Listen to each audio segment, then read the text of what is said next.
Vamos estudar o capítulo 7 no livro Mecanismos da Mediunidade. Esse capítulo, muito interessante, vai falar sobre as analogias de circuitos. Lembra que nós estudamos os circuitos elétricos e os circuitos mediúnicos? Agora nós vamos fazer a analogia entre eles. Bem, primeiro, para entender sobre os circuitos elétricos e os circuitos mentais, nós vamos ter que relembrar a velocidade da luz. Lembra que a luz, ela anda 300 mil quilômetros por segundo? Isso quer dizer que, se nós colocássemos um fio de cobre esticado 300 mil quilômetros, é longe, 300 mil quilômetros. Se nós colocássemos 1 milhão de elétrons aqui no início desse fio, nós esticamos o fio de cobre por 300 mil quilômetros. Botamos 1 milhão de elétrons aqui no começo. Eles correriam até o fim desse fio 300 mil quilômetros, hein? Em 1 segundo. Essa velocidade que a gente não consegue nem entender que a luz consegue viajar 300 mil quilômetros em cada segundo, fica fraquinha, fica lenta quando nós pensamos que o pensamento anda a 700 mil quilômetros por segundo. Quando você pensa uma coisa, ele é capaz de rodar 700 mil quilômetros em 1 segundo. Bem, tudo isso é para entendermos que o exemplo foi dado com 1 milhão de elétrons, porque se colocarmos só um pouquinho de elétrons aqui, eles vão se dissipando. A tendência de eles não chegarem aqui é muito grande. Eles precisam ir em bloco para ter mais força. 1 milhão de elétrons vai chegar aqui quase que 1 milhão de elétrons, a mesma coisa. Se for pouquinhos elétrons, a tendência é de nem chegar aqui, porque eles vão se perdendo pelo caminho. Esse exemplo é para que nós entendamos que, se nós temos um espírito comunicante aqui e um médium aqui para receber, é necessário que essa comunicação seja forte.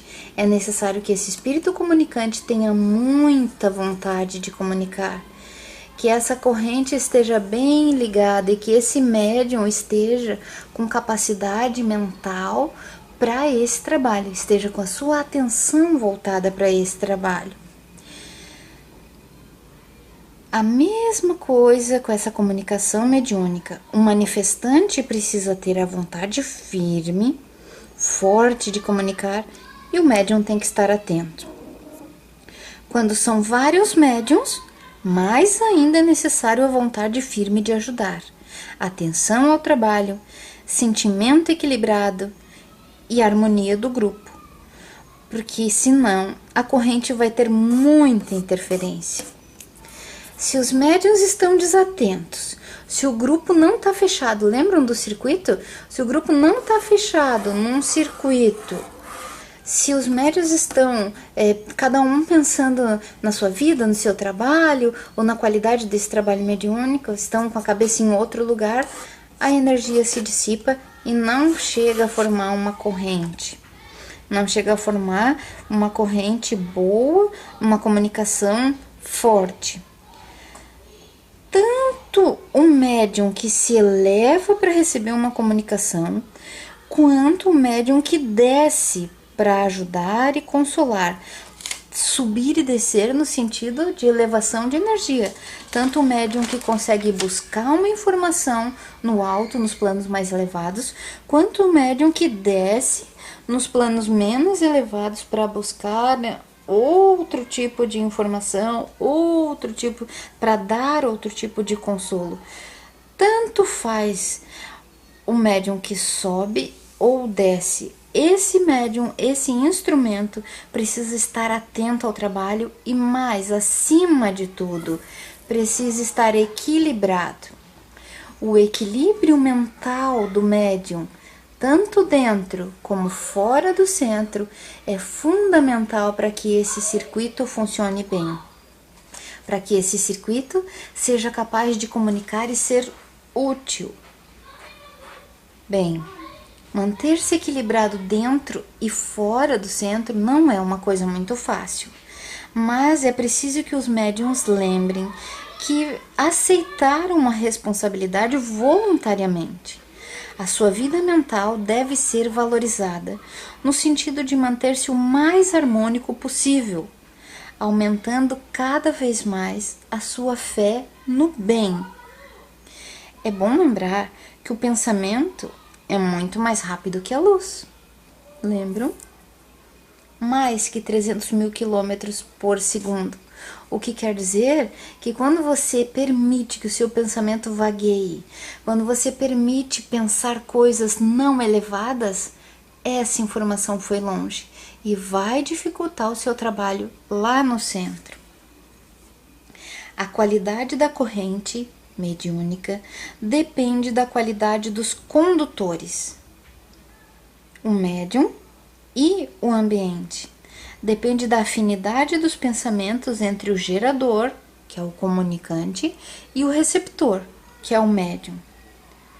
As conexões são testadas antes da comunicação. Todo médium que vai participar de uma mesa mediúnica, todo médium que vai servir de instrumento, ele vai ser testado antes da comunicação acontecer, antes do trabalho ser realizado. Portanto, se você tem a intenção de ser bom, de ajudar, de ser uma ferramenta importante lá no teu trabalho mediúnico, o principal, antes de se vangloriar de ser o médium principal, um médium comunicante, o que mais dá passividade, antes de tudo isso, você deveria pensar na qualidade dos seus pensamentos dentro e fora do centro, porque é disso que vai depender a qualidade do teu trabalho. É isso que vai dizer que você é um médium bom, mais ou menos, ou insignificante no teu trabalho mediúnico, sabendo que a qualidade da mediunidade em Jesus depende da nossa harmonia mental, do nosso equilíbrio, da nossa vontade de sermos bons e úteis.